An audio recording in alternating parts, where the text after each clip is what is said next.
SRM Institute of Science and Technology, Engineering, Medical and Health Sciences, Management, Dental, Science and Humanities, Law, Agriculture Sciences, Hotel Management. Admissions open.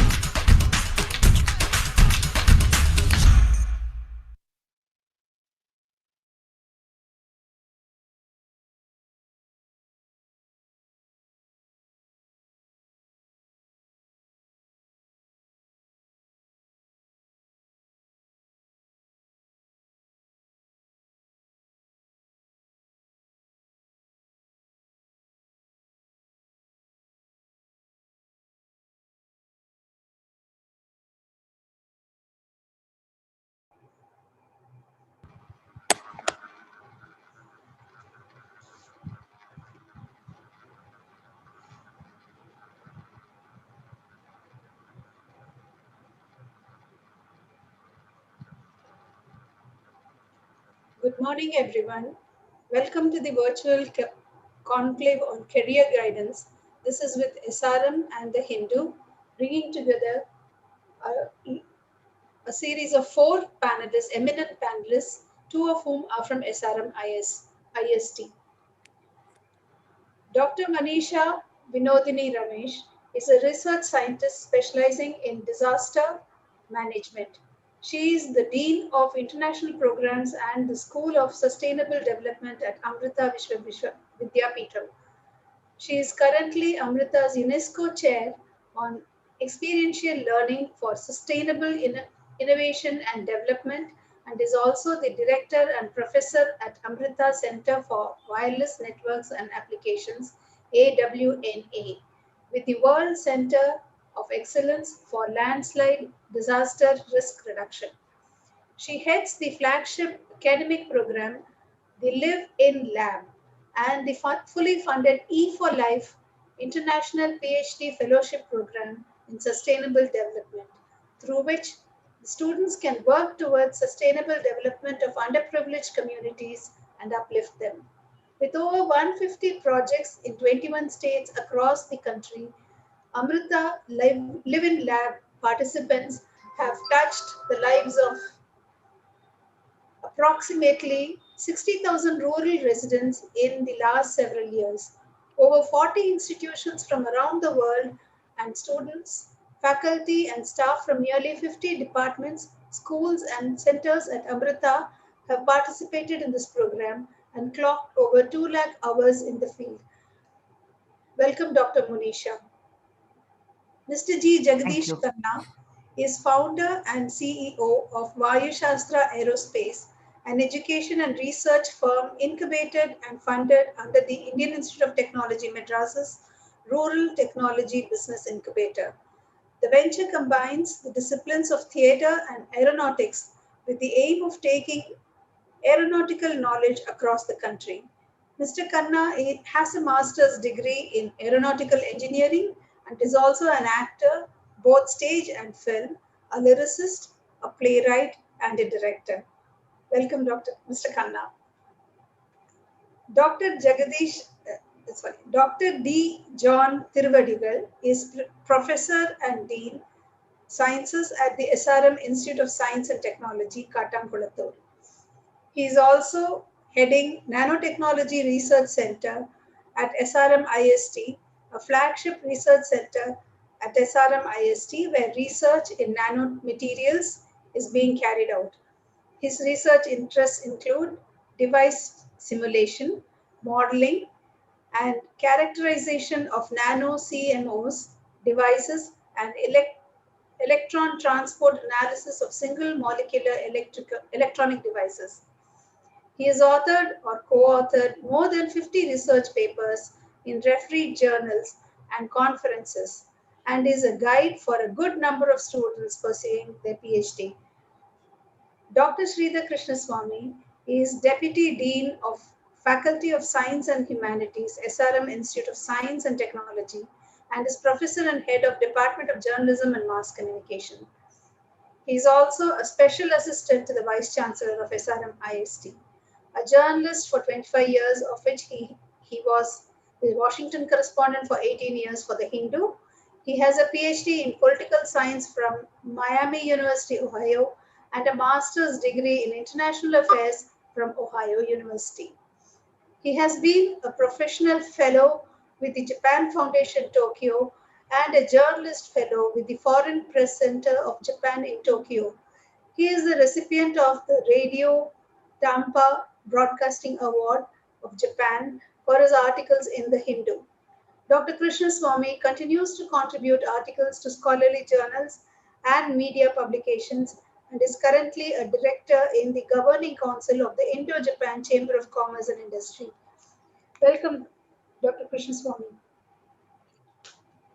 I would like to tell all of you that today our career guidance program is about experiential learning. I request Dr. Monisha to please start with her presentation. Dr. Monisha? Yes. Just a second. Are you able to hear me properly? We are able to hear you. I'm just sharing my slides. I hope everybody will be able to see that.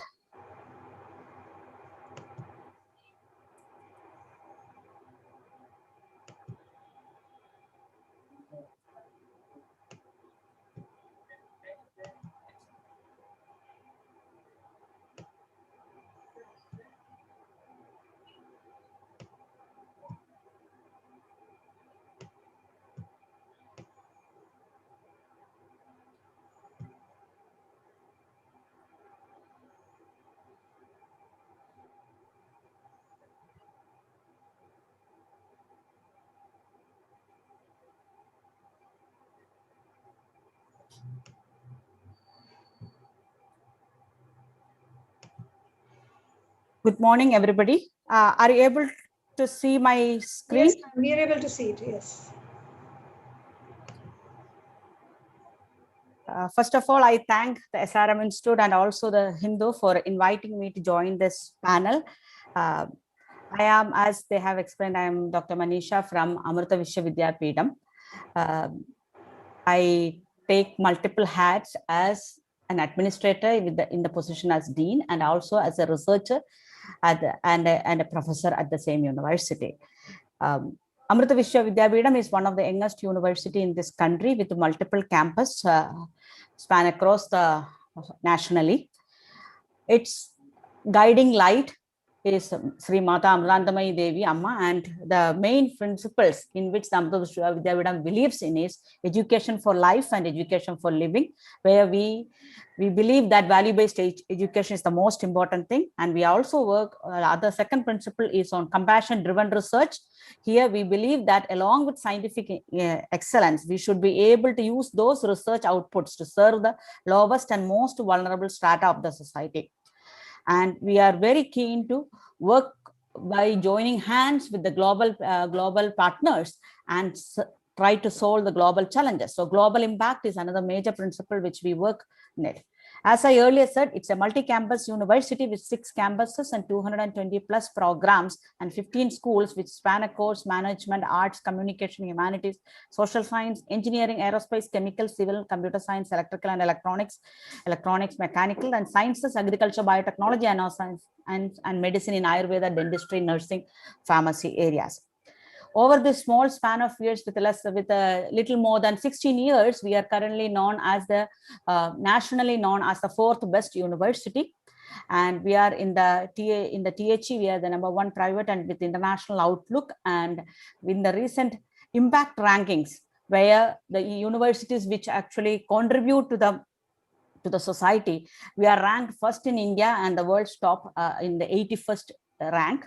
And in providing quality education, we are 5th in the university in it, and 8th in gender equality, and 37 in good health and well-being. Clean water and sanitation, we are 57 in the world. We are well known for our medical research and known as the best hospital in the country. And we are ranked, I think, 5th in the School of Medicine side, and with the A category in the NAC and AACSB accredited for the MBA schools. This is the only one university which which has 2 UNESCO chairs, which are building the networks, looking into the UNESCO chair on experiential learning for sustainable innovation and development, and also another UNESCO chair in gender equality and women's empowerment.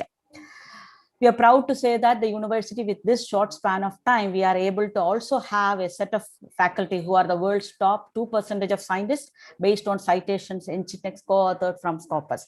So it clearly tells you how the faculty community will be contributing to each and every student who joins at Amrita University to bring the quality much up and to give the students the most opportunity. We also have international collaborations with world's leading university, more than 200 plus collaborations with Oxford University, Cambridge, Stanford, Harvard, University of Buffalo, UC San Diego, TU Delft, University of Arizona, UC Davis, University of Twente, Penn State, KTH, Deakin, Polytechnico, and a lot of collaborations with industry, with the Bosch, with the CTS, with the Larsen and Drbo, and a lot of different things, and very strong industry focused collaboration with companies around the world. And we have the top incubator, which helps you to build in your own entrepreneurial capabilities. And world's first, several of the research has led into world's first deployments. One of them is the IoT system for landslide monitoring and early warning, and Asia's first upper arm double transplant. And interdisciplinary research in medical engineering, biology, sustainable and resilient communities, engineering, wireless networks, computer science plus biology, spirituality and science, and management and society. And in this discussions, as we move forward, we will be looking forward to work with talking about the learnings, how the concepts has been brought in, the real world experience, experiments and impacts, teaching, and how ensuring the engagement, and how the time management has to be handled. Before I close this, I would like to bring the perspective of a few of the work which we have done. One is the Live in Labs, which they were all talking about. It basically is a program which gives you an opportunity to work in the communities, along with the community, and then develop the solutions for the community. So in this particular program, each and every student in the university get the opportunity to live in the community and then build solutions for them, and to expose youth to the problems faced by the rural communities in there. They work in thematic areas like energy and environment, water and sanitation, health and hygiene, livelihood and skill development and education, and gender equality, waste management and infrastructure, agriculture, and risk management. And as I said, the difference is the interdisciplinary team work together, live, explore, design, and implement the solutions. How we approach this is with the base as the compassion-driven research and value-based education, and bringing in the different types of education on the teaching and learning approaches like team-based learning, participatory learning, problem-based learning, and immersive learning and experiential learning. All this help you to understand the socio-cultural, economic, political, environmental, cultural, and resource and aspirations and governance of those areas, which helps you to build out of the box technologies, business models, and change models, leading to innovations from your side. And that will provide you the community empowerment, frugal innovations you will bring in, and sustainable solutions. Thus, you become a wholesome learner and a global citizen who is able to provide sustainable and resilient community. As of today, our students have deployed these solutions in more than 21 states with 30 plus partners together in all these different focus areas. As we move forward, I think this is the time where you have challenges which you have faced. We have come up with specific strategies to look into the challenges which we are facing during this pandemic time. How do we handle the ocean of information, and how we can provide multiple pathways and in-depth assessment to reach the focused approaches and provide the focused opportunity to learn, and how we will help each one of you in skilling and reskilling so that you learn the concepts, you still get the real world experience, and in the teaching process, we may ensure the engagement, which will also help you to manage the time. Thank you, everybody. Thank you, ma'am. Thank you very much. But I thought you would have a lot more to say. I was looking for more by terms of presentation. I request Dr. John Thirivertigal to please speak about his views on experiential learning. After which we will have Mr. Jagdish Khanna and then Mr. Sridhar Krishnaswami. Okay. Thank you, madam. So let me share my screen.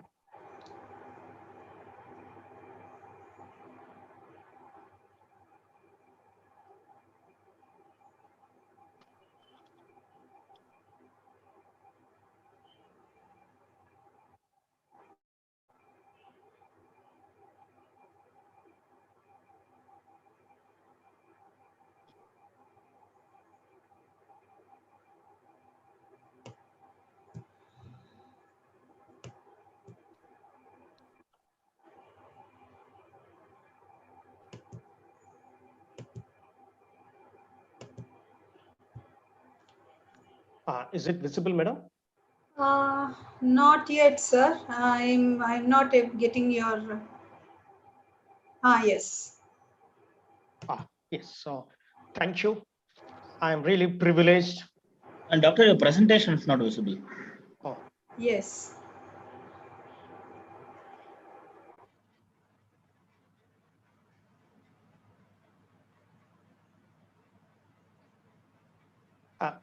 whether shall I ask? Okay.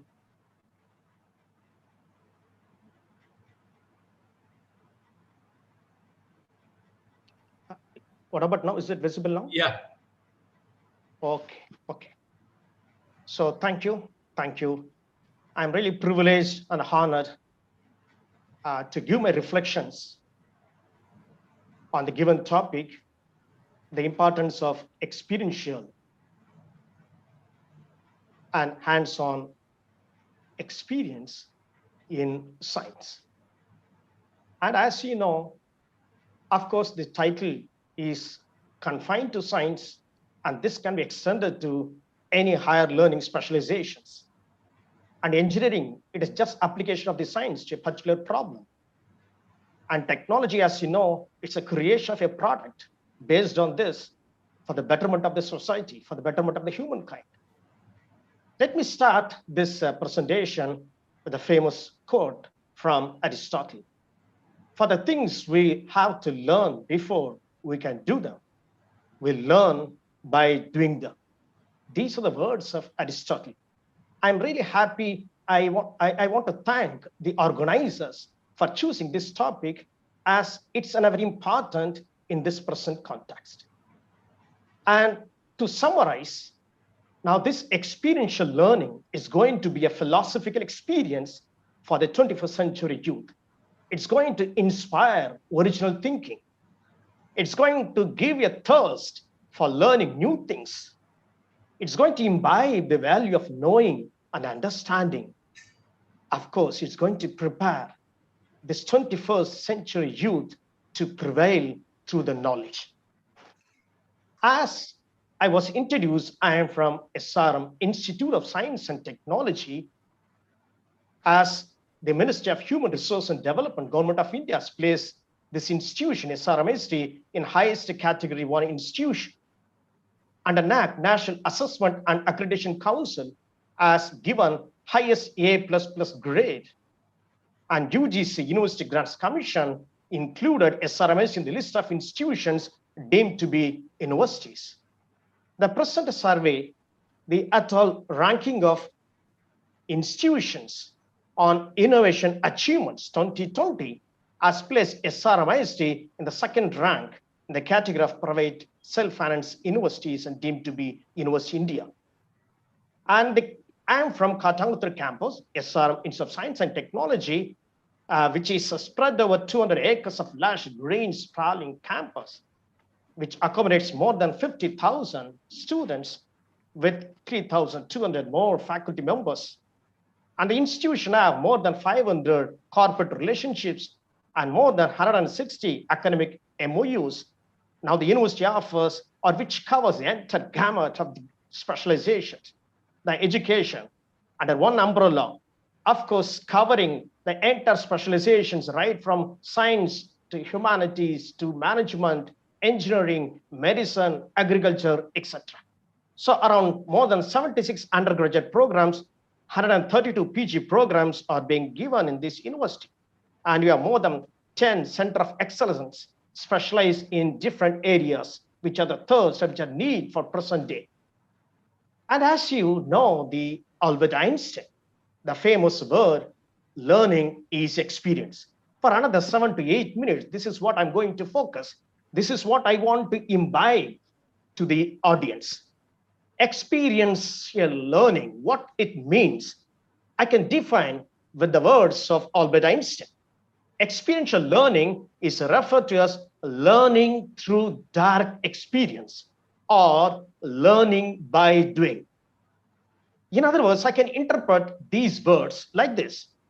This is an approach, or this is a philosophy, or this is a strategy that can influence the development of metacognitive and implementation skills of learners, and also which allows learners the opportunity to self-learn. Of course, I can put this statement or this interpretation in very simple words so that everybody will understand what I'm trying to convey.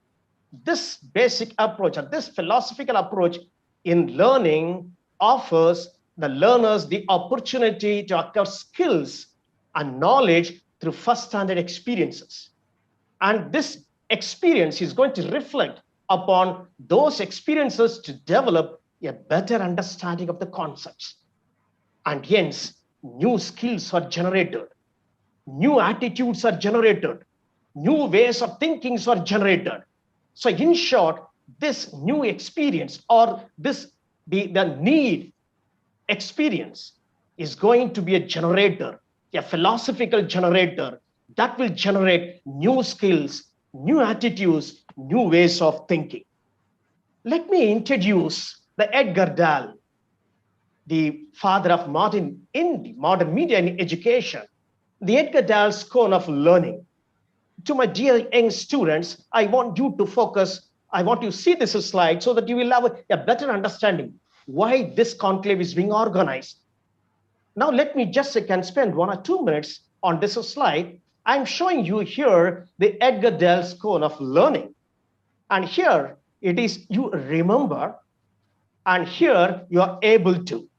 Let me start with you remember. I'll take here what you read. The retentivity is just a 10%. What you remember is going to be just a 10%. Let me use my just a PowerPointer. Okay, I'll take the PowerPointer option. Good. So now here, just 10% is going to remember when you read. When you hear, it's a 20%. When you see images, what videos or exhibitions, now that is going to give just 30% for the retentivity. For watch and demonstrations, as well as the exhibitions, what you see and hear, it is going to be 50% of retentivity. Participate in hands-on workshops, design collaborative lessons, simulate a model or experience a phenomenon, or a design, perform a presentation, or an experiment. And this is going to, I can say here, this is 70%, and this is going to be 90%. And this 90% retentivity, 70% retentivity, and this segment of learning we refer as active learning or experiential learning. And this segment is just passive learning. Now let me relate this with Dr. Bloom's taxonomy. Probably you might have heard about Dr. Bloom's, and he has given a wonderful strategy, the levels of understanding, the levels of learning. Now I want to relate this with the Bloom's taxonomy, and here this is going to feed or is going to cater only this segment, just define. And here it is going to understand. And this segment of active learning or this experience is going to address the Bloom's taxonomy, the higher levels of analyzing, creating, evaluating, and this is a need of the hour. Okay, let me just introduce the David Golbs. That's a beautiful theoretician who gave the whole strategy in a single slide. Just I'm comprising this. The Golbs learning cycle says that the level 1 or the first stage, doing or having an experience, and this is a concrete experience, reviewing or reflecting on the experience, and this is the reflective observation, concluding or learning from the experience, and this is the abstract conceptualization. And this is my fourth stage, the planning, trying out, inventing, trying out a new means, and this is the active experimentation. And this is a whole my experiential learning experience. Of course, a learning can start or can begin at any one point of these 4 points, 4 cycles. So in short, the learning cycle, let me repeat, experience, reflect, conceptualize, experiment. Now, let me just again explain with my own experience. Now here, this is SRM Institute of Science and Technology, where we conducted the experiment, a red is what experiment for my students. So here, let me relate to this experiential learning, and this learning is actually the experience. The learner must possess and use analytical skills to conceptualize the experience. The learner must possess a decision-making and hence use new ideas gained from the experience. And hence, I can write a single equation for whole experience. Experiential learning or hands-on experience, it is just combining the hands-on plus minds-on experiences. That is the traditional classroom, the experiential, and these two segments are combined, and this hybridized approach will refer as the experiential learning, which is a need of the hour. It is a philosophy. The experiential learning is a philosophy in which educators purposefully engage with the learners in direct experience and focus reflection in order to increase the knowledge, develop the skills, clarify the values, develop the people's capacity to contribute to their communities. And this is all about the experiential learning. Otherwise, during this process or throughout the process, the learner is actively engaged in posing questions, investigating, experimenting, being curious, solving problems, assuming responsibility, being creative, and constructing meaning. To summarize, the experiential learning is going to be a trigger, is going to develop the critical thinking among the youth, among the young students, the intrinsic motivation, the creativity, the originality, the desire to learn, the skills of independent work, the skills of teamwork. And this is going to be a new, I can say, the need of our experience for today's youth. Let me just, as I'm a teacher, I'm a professor, let me give the difference between the traditional learning and the experiential learning. The traditional learning is going to be trained focus, a training focus, and here it's a learning focus. And the traditional learning is going to be predefined learning, whereas the experiential learning is a customized learning. Very theoretical, of course, here very hands-on, and here open-ended and flexible. And knowledge is not transferred from the teacher to student. Instead, here the knowledge is developed.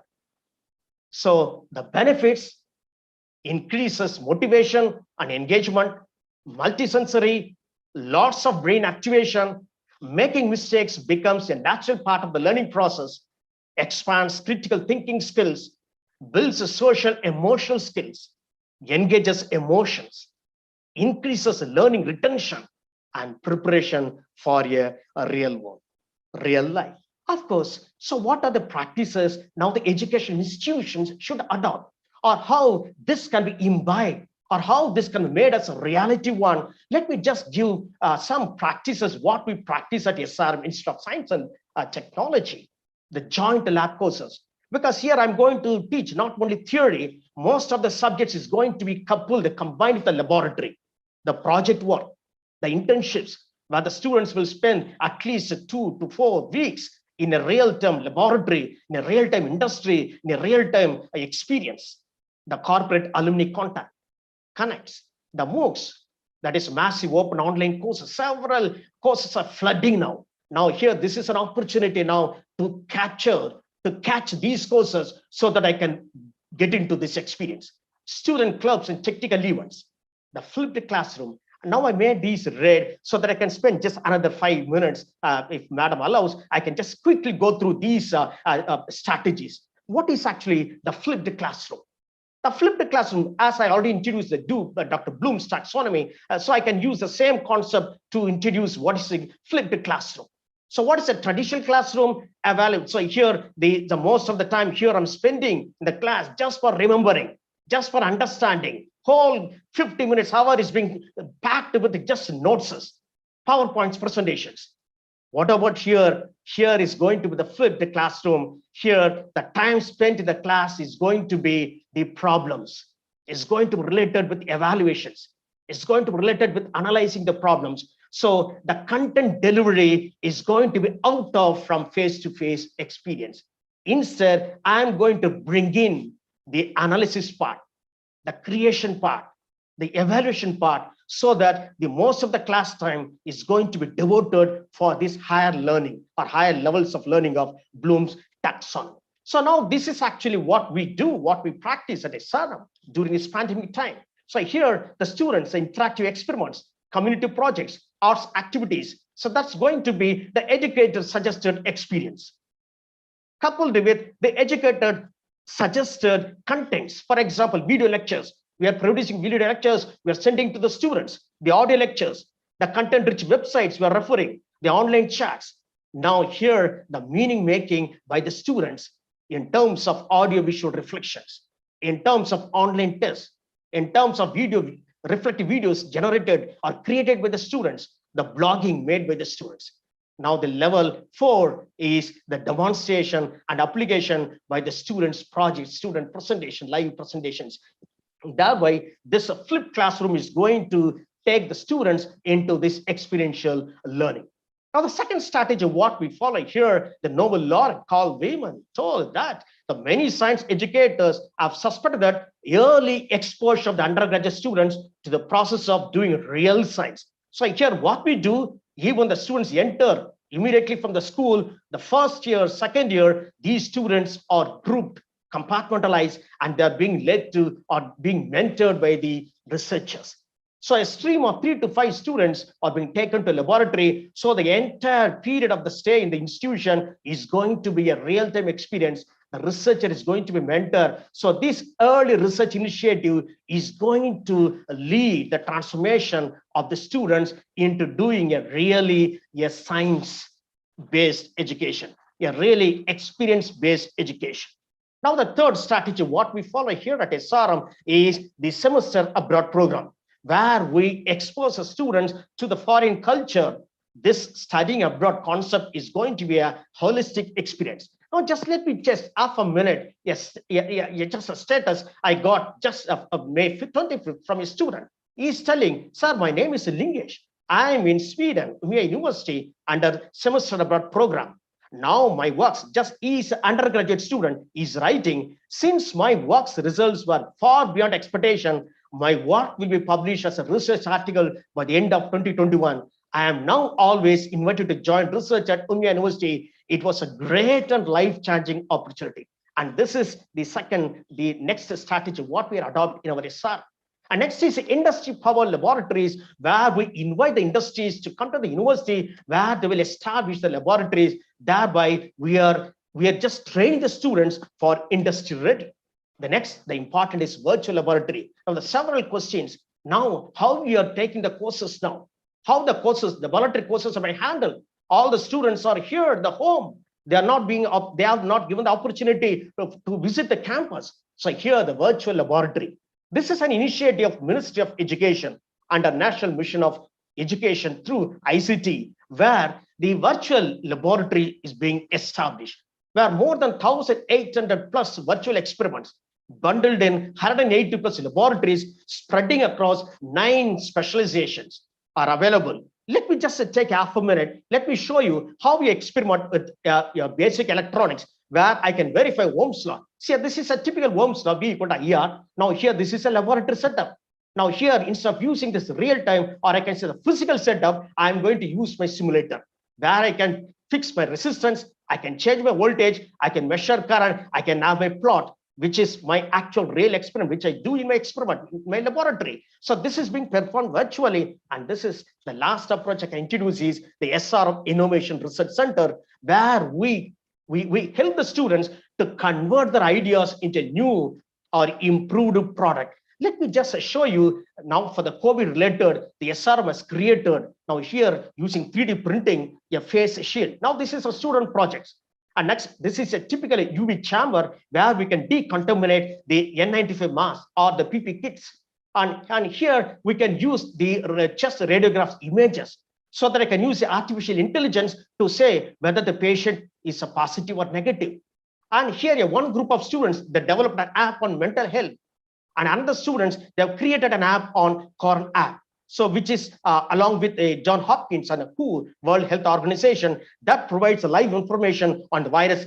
Just I'm giving a few examples, even during this pandemic time, how the students are involved in this live experience, live actually the societally related projects.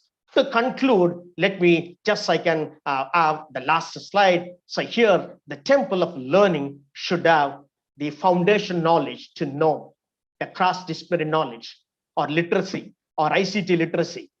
And here, the meta knowledge to act, creativity, innovation, problem solving, critical thinking, communication, collaboration. Of course, this will not be completed if I don't have this domain, the humanistic knowledge, where the cultural competence, the ethical awareness, the emotional awareness, the life or job skills. And this is the temple of learning. And this is a Netra Kumaran, an SRMIST student, who is now the first Indian woman sailor to qualify the Tokyo Olympics. So with this, I thank you all. Stay safe. Take care. Welcome to SRM. Thank you very much. Thank you. Thank you, Dr. John Thirivertigal. That was really, really very interesting. A lot of things that I had only heard from professors, the Bloom's taxonomy, and the other things, the experiential learning part, was really very enlightening. Thank you very much. Thank you, I madam. request Mr. Jagdish Khanna to please come forward and speak to the students. Hello, everyone. Thank you, Sujata. So I don't have any formal presentations.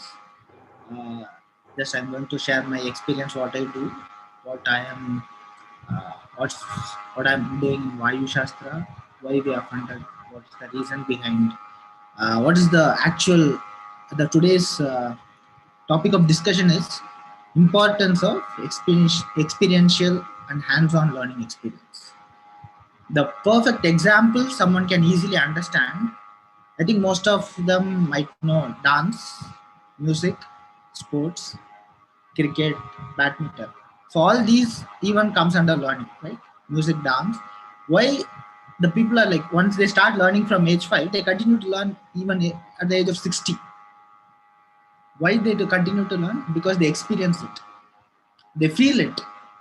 They feel the dance form, they feel the music form, they feel the sports form. So they achieve heights. So it's not only for dance, music, these kind of art forms that can be implemented for engineering domains, educational system also. So I was born and brought up till my 5th standard. I was born. I came from a place called Gandharva Kote. It's a village. Then my father, mother, they felt the education system can be a little better. For me, they just changed to Tanjavur. Tanjavur also till 12th standard. Then I liked aeronautics and aerospace. Then Coimbatore had these facilities, so they made me to. So I reached Coimbatore. So my father is a teacher, and a government teacher. He has certain kind of experience. So he felt the education needs to be better. So from village to town, town to city to metropolitan city. Let me share what are the experience I faced. For me, till my UG degree, what education means? Scoring marks, get good grade, happy, you get placed. This is the thought process, all the facilitators who gave me. But how it should have been, I spent like 4 years. I think all the students like do engineering, they spent 4 years. 4 years, not a small time, 4 years. So what they learn, so I learned most of the time like studying rockets, cube satellites, drones, aerodynamics, everything. But I never get to understand, or I never get to do it hands-on. I did not understand this, but in the without my understanding, I was doing certain things on the side. I was going for dance in the when I get spare time. I learned all these design softwares. I don't know what to do, so I joined as a part-time worker in a company which needed like mechanical drawings.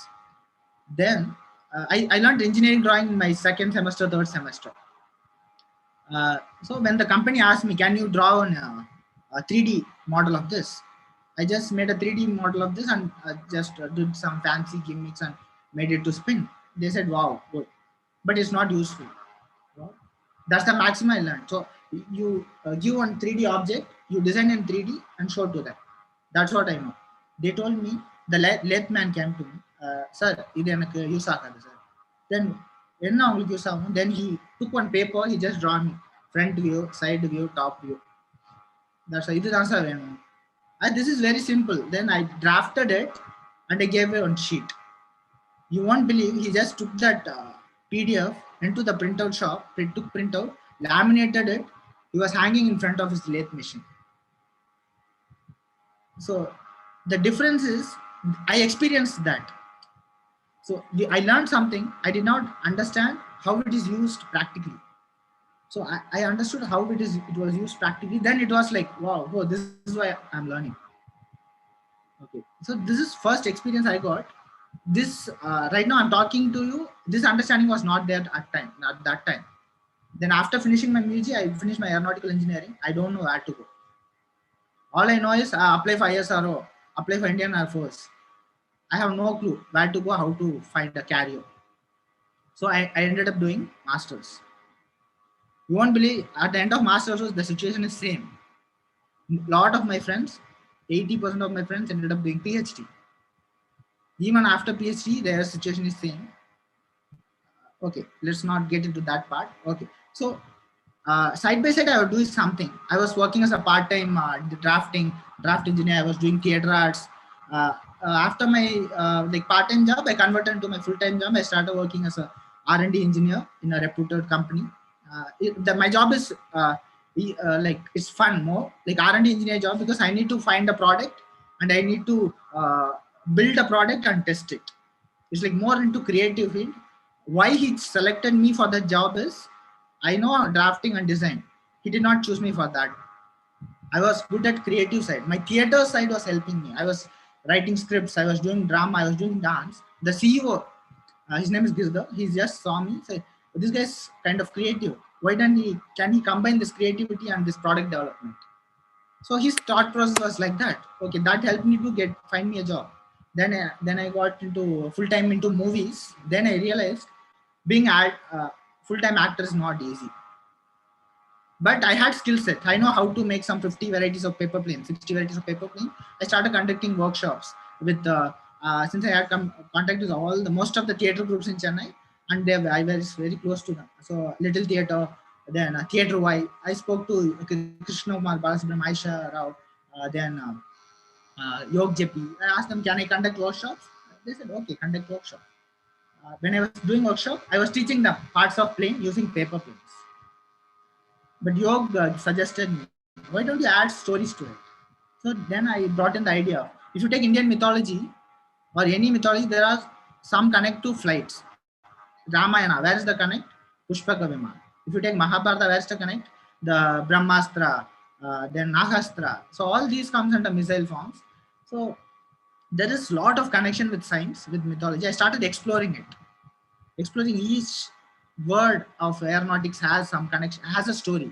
Even if I take Sujata, you even if I ask what's your story behind your name, definitely your parents will have a story. Why did they name Sujata?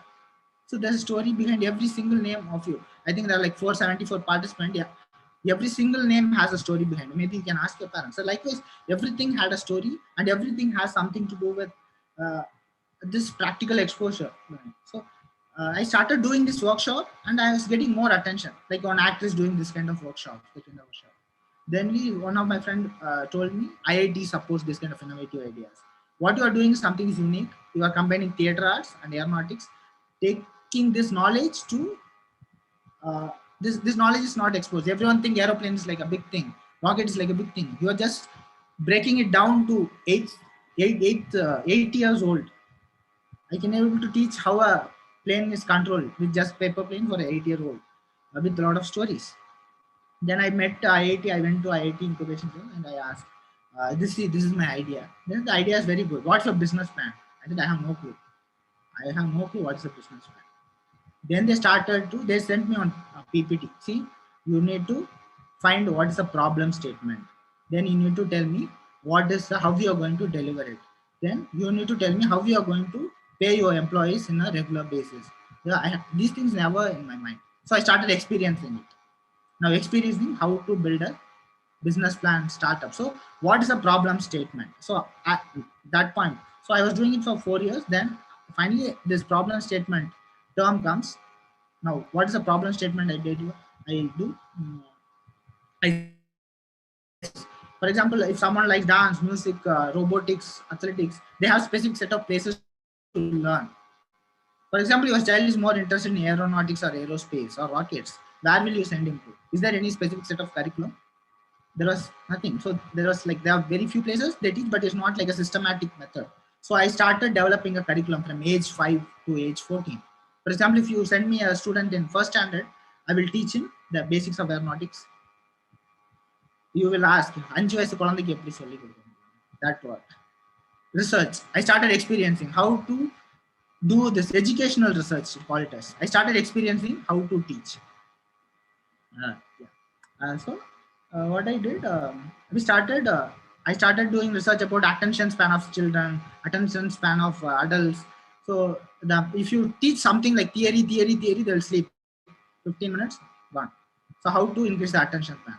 So if you watch a movie, for example, I usually take this example, Interstellar movie. It's a 3 hours movie full of science, but the students always sit there and even they watch it for second time. Why? There's some emotional correct. There's a conflict. There's a story. So the attention span is 3 hours. Where is 15 minutes and where is 3 hours? So I started implementing, bringing this story concept and trying to build this this attention span. So in my sessions, there'll be an aeronautical engineer, there'll be a theater artist, and the attention span is 1.5 hours. Then for college students, we started developing hands-on curriculum for aeronautical. When I was doing the problem statement I faced, aeronautics and aerospace, hands-on experience is very less. So we started building hands-on curriculum for rocket building, satellite building, drone building, everything. Then we did not stop there. We started exploring. See, a civil engineer can learn aeronautics. A chemical engineer can learn aeronautics. ECE, CSE, any department can learn aeronautics. For example, a lot of people ask CSE engineer what can they do? You can do programming for satellites and rockets, or even aeroplanes. For chemical engineer, propellants. Without propellants, nothing works. Civil engineer, building aerodynamics. So everyone has something to do with aeronautics and aerospace. So if we focus only on aeronautics and aerospace, we did on some 4 or 5, almost 7 years of research into this, and the methodologies to teach how to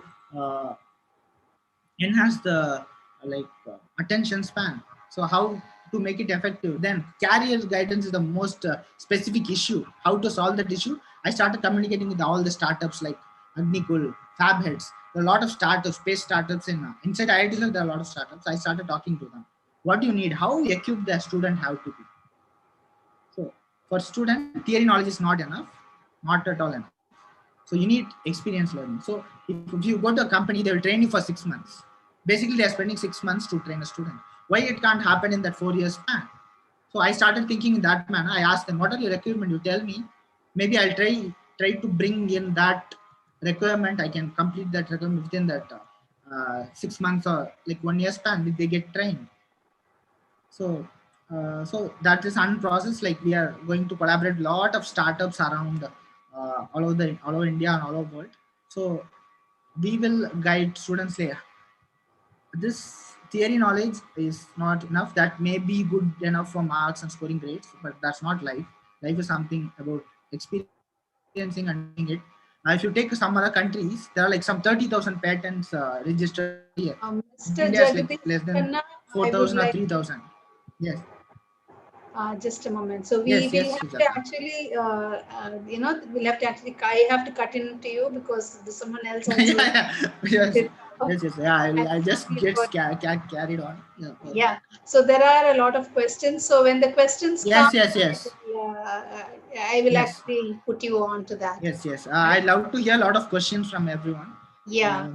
So yours is very interesting. It's not a presentation, but it's more like a conversation that we are having. But unfortunately, we have a time constraint. No issue.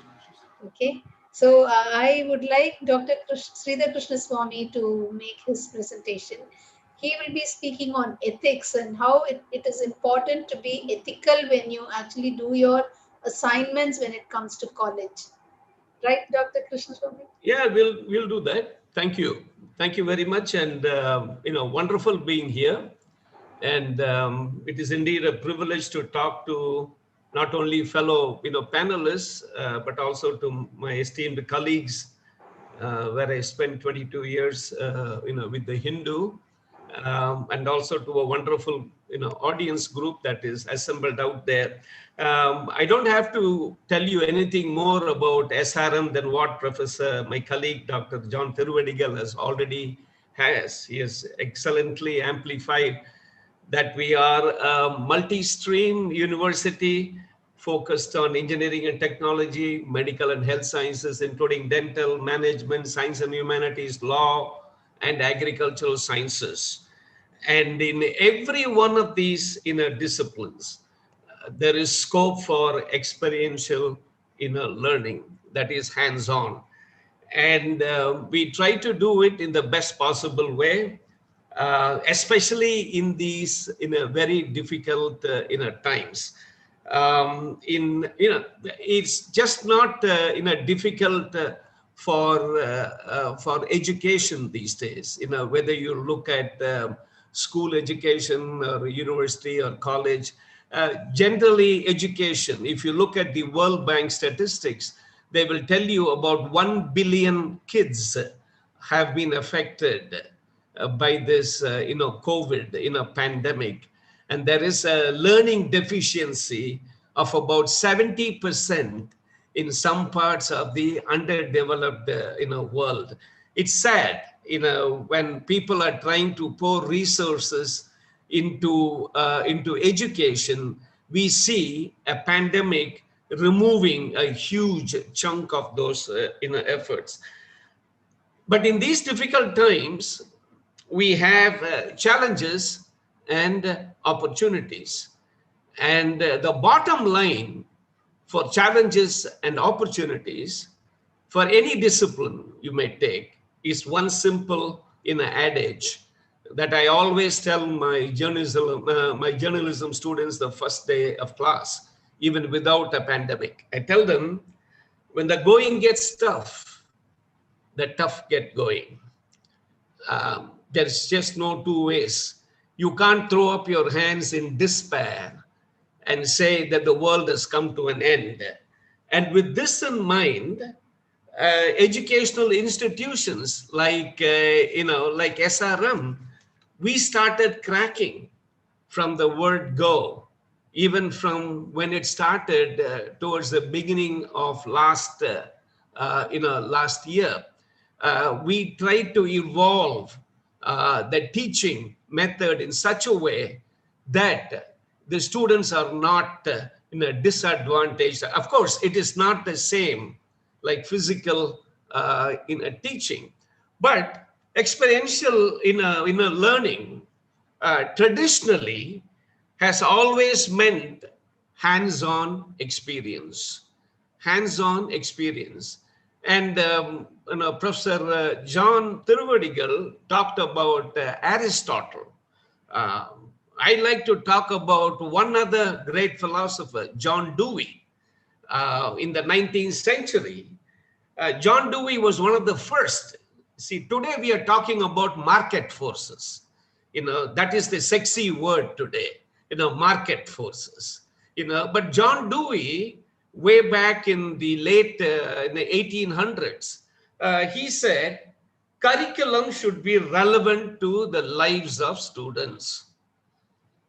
Today's market forces is what John Dewey said in the 1890s, that curriculum must be relevant to the lives of students. In fact, he went one step further. He said the quality of experience is more important than the information that is being presented. You see, exactly what Dr. John said a few minutes ago.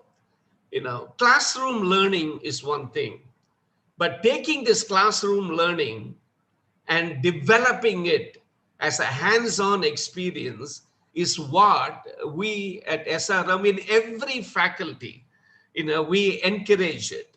For example, we do end semester internships. And irrespective of your discipline, we encourage both in the sciences and in the social sciences and in the humanities. We encourage students to do end semester internships. Why? Because we tell them, like for example, journalism. It's one thing for me or Ms. Sujata to walk into a class and talk about how to write a report or how to cover an event. I can give 2 hours lecture, she can give 2 to 4 hours lecture. But ultimately, the student will have to go out and cover an event and then sit down to write to find out how difficult writing is. Writing is not easy at all, because no matter what you write, your editor is going to throw it back at you saying it's not good enough. So you cannot sit down in a corner and start weeping, because that is not an option, because this is your hands-on experience. This is your hands-on experience. Now, Dr. John touched upon a number of facets that we at SRM go through, and one of them being a semester abroad program. It's intellectually, it is stimulating for more than one reason. It is just not like what was pointed out, a student being thrilled that his project work is going to be published at the end of the year. That is one thing. The bigger thrill is that you come away from being a better international person, because you have had the rich experience of a culture that you have not been exposed to. I was a student, overseas for 8 years. It helped me better understand what America is all about, what Canada is all about. And then in my 20 years of overseas postings as a journalist, I came to know much better about the societies that I traveled, Asia Pacific, not Europe, Asia Pacific, North America. Almost every one of the states within the United States is culturally different from the other state. Now, what do you gain from an hands-on experience or experiential experience? I would say 3 or 4 things. You can better understand what has been taught in class. You can better hone your skills or your interests. Hone your skills and interests. Interest means every student out there must have a dream and must have a passion to chase that dream. When I first started writing an editorial for the Hindu, one of my editors told me, if you don't have passion in what you're writing, don't write. Don't write. It's very simple as that. When you're writing about the persecution of blacks in South Africa, you should put yourself in your shoes of Nelson Mandela. Okay. You have to feel what he feels. You see, that is what a passion is. And then, of course, you have the advantage of working with diverse organizations and people, by which you get self-confidence and leadership. And last but not the least, with a hands-on experience or an experiential experience or teaching, learning, you have a better understanding of society. You have a better understanding of your own environment. Now, Dr. Sujata asked me to talk a little bit about ethics. It is very easy to preach ethics. Every discipline has a code of ethics, whether you are in medicine, in dental sciences, or social sciences, applied sciences. I don't care what discipline you are. Every discipline has got its code of ethics. Like, for example, in academics, we shun, we are appalled if anyone is into plagiarizing somebody else's work. We simply do not, tolerate. Same way in journalism, when we write a story, especially a feature story, we have to be very careful that we don't trample upon somebody else's work and pass it off as your own. See, today, artificial intelligence has become so extensive and so sophisticated that we are able to catch people, But you see, the ultimate thing is not whether you are caught or not caught. It has to come from within. It has to be a feeling that that idea that you should not do anything wrong should not be imposed from the outside, but it must be something that should come from the inside. See, that is what a hands-on, that is what an industry will teach you. That is what any professional, or including academics, they will teach you how and why you should not do certain things the way it should not be done. So I think I will stop there. I think I have stuck to my 10 or 15 minutes or whatever that was allocated. And I wanted to give just a general overview about what a hands-on experience is all about. And what is the difficulty that we are facing as an academic institution. It is not a difficulty that we are unable to cope with. We are doing wonderfully well. We started on a difficult journey at SRM last year. We are continuing with the difficult journey, and being an eternal optimist, I am sure we will see the light of the tunnel very soon. Thank you. Thank you, Dr. Sridhar. That was really interesting. A lot, you were going into our own profession of how we as journalists work and how it's very difficult. Just to one thing, yes, for all those students out there, 10, 11, 12, and their parents, deciding whether am I going to go to engineering, science, medicine, this, that, and other things. I started off with natural science, physics, chemistry. Okay. Wow. Okay. I didn't get into medicine. I wanted to do English literature. All the seats were filled up. And then finally, in the college I went, in a Christian college, there was only a few seats left for political science. So I said, okay, I'll take political science. So from political science, I went to international relations. From international relations, I went to international law. I went to international organization. So don't feel bad if you don't get what you initially aspired. The sky is the limit. The sky is the limit. Absolutely. These days, I'm sure Dr. John and Dr. Manisha and also Mr. Jagdish will agree with me, and you also, Madam Sujata. The sky is the limit. 15, 20 years back, we had no colleges offering BA, MA journalism. Yes. Nobody offered. The only qualification you needed to be a journalist is that you should know English. If you're going to work for an English newspaper, you should know how to write a sentence, and you should know how to type, and you got an additional bonus if you knew how to take shorthand. But today, none of them. You don't need shorthand. You have a tape recorder. Yes. Artificial intelligence tells you just stick that thing in, and it will automatically give you a transcript.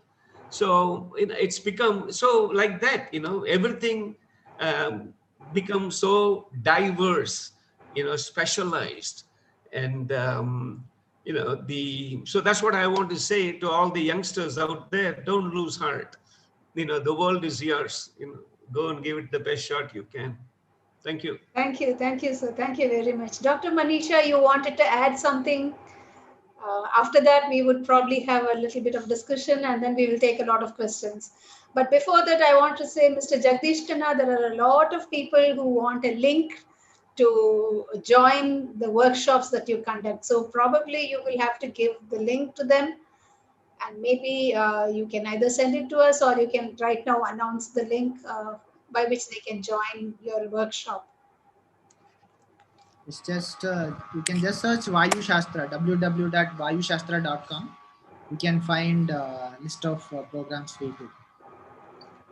That can be schools. So we have different plans for NGOs, schools, for separately students, abroad students. So we covered almost 8 countries now. Right. Maybe I'll type it in the chat box. You can. Yes, please do. So interestingly, I noticed that a lot of students that we have a lot of students today, which is very interesting. I did not anticipate this. I usually get lots more parents here, but this time it has been students. A lot of them are asking questions. Suppose I'm in 10th standard. Now I've done 10th standard. What happens? What do I do for 11th and 12th? That's one question. Some students have, okay, I'm done 12th, and what am I going to do now? So there's another question there. Now, before I start on that, I would like to speak. Dr. Manisha, she wanted to say a few words. Ma'am, please come on. Thank you, Sujata. It's very nice to hear the different discussions from the panel members. I was just thinking about what would be the worries and challenges in the students and the parents at this pandemic age. And one of the major thing being a parent, I also think, how do my child will learn the concepts properly? How do my child will get the experience what they used to get before the pandemic things? I think the different universities and schools are coming up with different programs, and what we had seen is one of the major differences, we had to change the teaching learning process itself. Earlier you used to come into the class and listen and then take forward and go back to the class, and mostly just before the exam or every day you learn a little bit and move forward.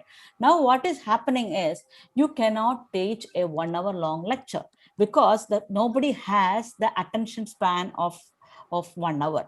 So you need to have the concepts to be given in very short form, in a crisp manner, and you need to have a much rigorous monitoring and understanding of whether the student understood the concept. That's the first level which you have to do. So it is not enough to have just a video to make anybody understand. That will not retain in the brain. So to bring into that, you have to have clubbing together the concept based learning. At the same time, you need to bring in the thinking process in the student. So if you see, that is an opportunity in the whole pandemic time.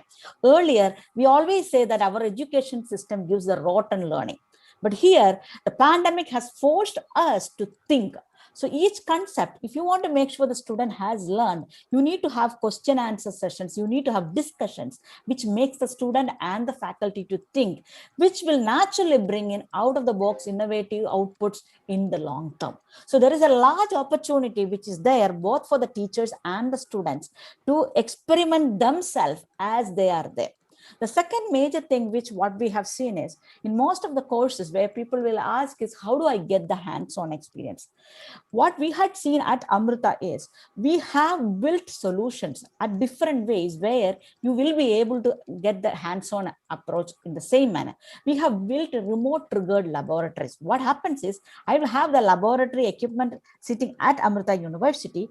You will have a software program like a mobile app, you can think, or as a web application. You will click on the button, you are operating the complete system in the way you want. You will change the parameters, you will get. So you will go on and you will learn it. And the benefit is you will get much more time than what you were doing when you were in front of it, because there the physical presence. Here you are able to schedule multiple things and you are able to do. And Amrita is known as the first university to implement the hands-on experiment on the remote triggered experiments under the MHRD program for the computer science area itself, and also on the energy side side where we have actually wind tunnel, renewable energy technologies, everything we have. The second thing is, when you try to do hands-on also, what is happening is your scenarios has been predetermined. Your faculty thinks this is what you have to learn. They specify this is the experiment and then you do it. Now to go to the next level is the experiential learning, where nobody knows what is the challenge. You are put into the field where you learn from the users what is the challenge existing there.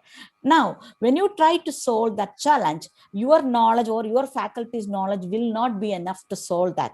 That's where you have to bring in the interdisciplinary domain, people to work together. That's what Amrita has done in Live-in Labs, where you are asked to work with the community and talk to them, live with them. In that way, you interactively understand what is their real challenge, because outwardly you will think that they are poor or they don't have work. But when you go into deeper, you will understand what is the reason. But going into deeper is the research, and that will bring in out the engineering design, the social design, the management and listen aspects, and you combine them together with students from multiple streams and faculty, and then provide it. So what are you learning here? You are using the concepts what you have learned in the class. You are using the hands-on training you got it. Plus, now you are gaining knowledge from other domains and trying to understand much deeper what is the challenge which needs to be solved in the society, and build solutions which are out of the box, which are affordable, which can be operationalized and managed by the community. So you are really becoming an innovator. You are becoming an entrepreneur. You are building the social business, Right. which will actually become the livelihood for the people. So these things also will need time and engagement. So you need a different mindset from the student side and the faculty side to build this mindset and move forward. And we look forward for this pathway for the students to take forward, and that will help us to actually overcome the pandemic and gain all the opportunities to build a better society and solutions. Thank you for giving me the ma'am. opportunity. Thank you so much. So here we have a lot of questions. Okay, first things first. Mr. Jagdish Khanna's website is www.vayusastra.com. So people can just go Google it out, and you are welcome to take a look at what's happening there. I hope you're still there, Mr. Jagdish Khanna. Yeah. You there? Okay, fine. Because there are questions for you too. So Okay. you were the one who said you wanted to wanted people to ask a lot of questions. So Yes, first, I will start with some questions that are there for Dr. John Thirivertigal. So the students want to know, Doctor, what should they do after class 12? And what is the scope for agriculture? That's one thing. The third thing is they want to know, suppose they want to go study abroad, what are the courses that they can take without NEET? I think these are very easy questions and you should be able to answer them. Okay, thank you. So agriculture, fortunately, SRM Institute of Science and Technology, there is an agriculture faculty where we offer the programs for agricultural sciences. And the second question is regarding the semester abroad program. And in SRM, for all the programs, for all the specializations, for all the departments, and we have more than 150 connections with the foreign universities, so that there is no restriction. So anybody, so there is a chance, a bright chance, depending on the merit, students are selected for this type of exposure. Okay. So there is one question here. I took pure science in 10th standard. Everyone is telling me that you took pure science in 10th, and the only way is to crack NEET. That's the only way to crack NEET. I think that's what it's saying. But I read there are more options and courses available after 12th. So obviously there are lots of courses. We have been talking, you saw Dr. Sridhar Krishnaswami say that he did pure science, then branched into political science, and then he's done international law, and then he's become a journalist. So I think you have the answer there. The next question is, parents are confused. What course should the student take for their children? Which field? See, I don't know. I think Mr. Jagdish was the one who told you exactly what. I mean, there is no need to be confused. A child is a child, and you can give them any number of opportunities. Job opportunities for pure science students with more scopes? Is there job opportunities for pure science students with, and what is the scope? I think that's what they want to know. Who would like to Madam, answer? can I quickly say something? Sure, sir. This is the earlier thing you said about parents are little, Yeah. concerned as to what, I'm a parent, and many of us on the, here are parents. But the thing is that is to talk to your child as to what his or her interests are. Never force them into something that they don't want to do. Because what happens is that they lose interest, and as a result of which they slack off in their studies. Now, I'm not saying for parents to endorse every outrageous thinking or idea that a kid might have, but by and large, listen to them, see what they want, see why they want it, and see if it is, for example, I have a daughter, and I wanted her to study law. And I did not want her to do journalism, but she opted to do journalism. So I said, okay, fine. And now, she's at the World Bank and with the media division, and well, it suited her well. But if I had forced her into law, then she might not have wanted to be in a profession that she wanted to be. So that's just my thinking. I always tell this to parents when they come and see me. Find out what your kid wants to do, before you force your idea on them. Yeah. Thank you, sir. Here is a question. I think, Dr. John, this is for you. What are the opportunities for MSc Chemistry? Yes, that's a good question because, as you know, now this pandemic helped the science postgraduate, science graduates, science students to do a real science now. Because especially for the chemistry, for example, the questions related to the chemistry, now the pharmacy, because now we have MSc Chemistry, BSc Chemistry, MSc Chemistry, and also BSc and MSc Biochemistry in the SRMIST of Science and Technology, where now the students are being exposed to pharmaceutical industries, where we have a very direct connect between the pharmaceutical companies and SRM, where the students have the internship there. So immediately after the course, they are getting the degrees, they are being placed. So I think there will be a bright future for these students. Thank you, sir.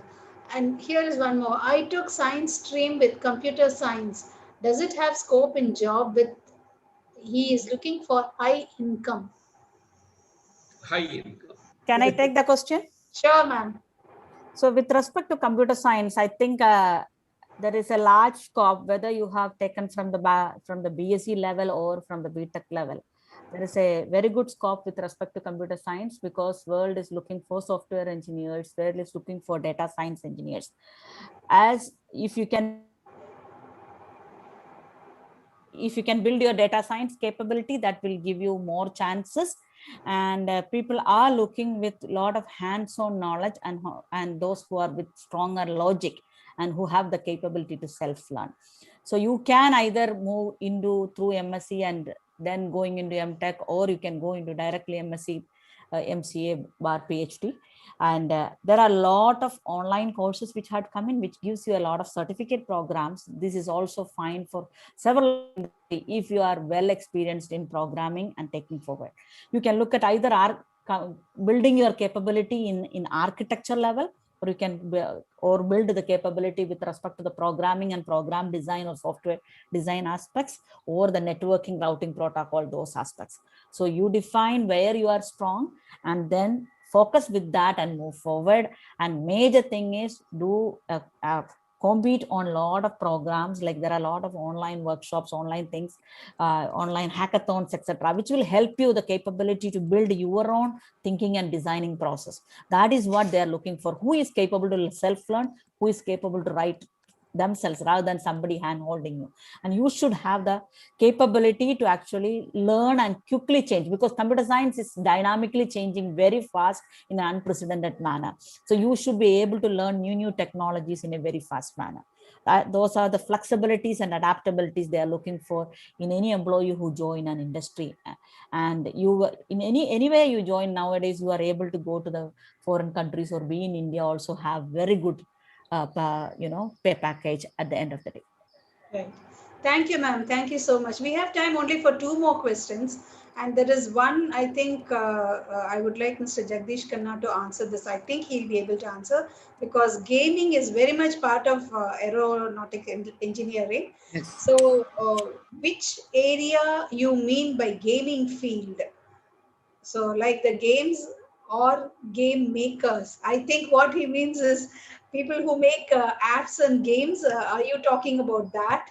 That's one question. And the other question was this student who wants to become an air traffic controller. So he wants to know, and I think there was another student who wants to join ISRO. So they were both looking for answers to those questions. So I hope you will explain. First, let's start with gaming industry. Yeah. Gaming industry has lot of wide varieties of branches. That can be a normal commercialized game or educational games. For example, if you take some games in like simulator kind of games, you can build your own rocket. You can actually control the rocket, put it into orbit, how to dock, undock. So that can be in a game format. There's an example, classic example is Kerbal Space Program. So it is an exam where you build an actual rocket and launch it to space. So that's full of science. So that's one type. The other type of game, playing games also helps a lot in aeronautics. For example, to become a pilot, the first test you take is something called PABT, Pilot Aptitude Battery Test. It's nothing but playing a video game, a normal MS test game. And gaming, it always has a scope. It always, if you read about life of Elon Musk, he started as a game designer. So for ISRO and ATC, if you are looking for government related jobs, the only way is through you need to keep looking at the employment office. There'll be regular requirement notice keeps coming and you need to apply for it. The only issue is for 10 seats, some 10 lakh people will write exams. Unless you complete your master's or PhD, there's some direct interview process. Other than that, if you want to get into private firms, there's always, you can directly write to the HR, you can approach them. If you write to most of the startups, they're happy to reply. Definitely you'll get a reply from them. Thank you. There is also one question about what are the job opportunities in DRDO? Do you think you would be able to help there? Yes. DRDO, they provide a lot of funds for young talents. There's something called Dare to Dream. There's a contest. If you have a proposal kind of thing and you can send it to them. It's a simple format and provide the technology development funds. You come up with an idea, you can register your own basic startup and you can, this is direct way. The other way is its usual method, the ISRO kind of method. You look for recruitment notices, you apply for it, complete the interview process. The easier method I say is come up with your own idea, apply for TDF funds because DRDO is right now looking for talents, lot of talents. I had chance to interact with them almost. We frequently interact with them because it's right there on 5th floor. Our office is on 3rd floor in IT Research. If you want more details, you can get in touch with me anytime. DRDO also have a lot of opportunities with respect to the electronic side, computer science side, and mechanical engineering sides, where you can actually join as research assistants, project associates, etc. And while you are at the college, your universities will also provide you opportunity to go to DRDO as for internships, which will also give you a better chance of knowing how they work, what they work, they go into deeper, like you can work on robotics, you can work on the instrumentation side. So different aspects are there. They look into wide variety of things actually. And based on your area, you can choose what it is. And there are open calls from their side where you can apply any of the Indian research institutes, like whether it is ISR or whether it is INCOIS, whether it is GSI, any of these things, different areas, you have opportunities to apply and get in touch. And most of your faculty may have a research collaboration with them. They will be able to connect you also. Thank you, ma'am.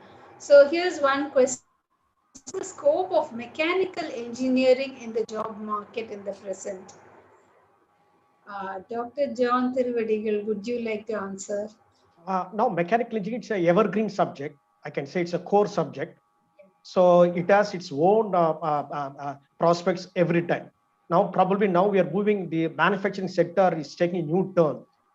And I hope manufacturing engineering and metallurgical, mechanical, robotics, and these specializations, their mechanical engineering is going to really play a role. Thank you, sir. So again and Can again, can I add one point there? Yes, ma'am. So for the mechanical engineering, nowadays the opportunities also come with an interdisciplinary approach. You know, you also work with electrical engineering group, you work with the computer science group. So you may look into the energy transitions, how the thermal and energy aspect, how the fluid mechanics come in. So in that itself, one is the mechanical design aspects on the modeling. The other one, it comes with respect to the simulation aspects, which is the computer science aspect combined with it, and monitoring using sensors. So there are multiple ways. It's just not the designing part alone. You have now integrated approaches. So you have a much bigger set of companies available for you to apply. If you are able to turn your angle a little bit by bringing in other domains club. So it is necessary for you to build a little bit of capabilities from other areas also, so that you will have always an edge above other mechanical engineering students. I am a mechanical production engineer, so that's why I'm very clearly saying, but ended up with PhD in computer science engineering. Right. Thank you, ma'am. I did not know that. Thank you very much. And so here's one question. I think we will have to wrap up after that. So there is this student who says he is in 10th standard and he wants to take MBBS. So what should he study? I think that's very clear cut. Physics, chemistry, bio. That is the pattern. That's the way you go. But the things are changing very fast even here. I understand that you have to do, now they are looking at integrated learning. They're bringing engineering into the sphere of medicine so that you can do biomedical engineering. So there are courses, there are a whole lot of courses here out there for students. And deemed universities like yours, they bring up a lot of different new courses. So right now it's only physics, chemistry, and bio that the student must take to become a doctor. Madam, just can I give you half a minute? Sure, sir. Yes. So now the point I want to make here, suppose if you're not able to crack a NEET, please don't give up. Because now we have a good number of subjects on par, or I can say on equivalent to the MBBS. Because we have paramedical courses, or if you're interested slightly towards engineering, we have genetic engineering, biomedical engineering, bioprocess engineering, or pure biotechnology engineering. Or if you have slight inclination towards the hospital side, we have several hefty courses or paramedical courses, the pharmacy course, orthopedic course, or right. So we have several options. So you please don't give up if you're not able to crack your NEET. Yeah. So somebody had asked about machine learning and science, but I'm afraid we won't have time to take that question. One more question, sir. Can PCB student write JEE entrance exam? Physics, chemistry, bio. For JEE, so mathematics is a must. Mathematics is a must. Yes. Suppose for architecture, if you're going for JEE, so then it is not necessary, mathematics. Okay. So I think we will have to wrap up here. Thank you very much. It was a very interesting session and people have asked lots of questions. And this has been a very young audience, which I didn't anticipate. I thought usually we have an audience that is already in some course and wants some more clarification, or some very elderly people join us. But this time it has been extremely interesting. And they've been very live audience. Thank you very much. Thank you all. Thank you. Thank you. Thank you very much. Thank you. God bless all. Yeah. Okay.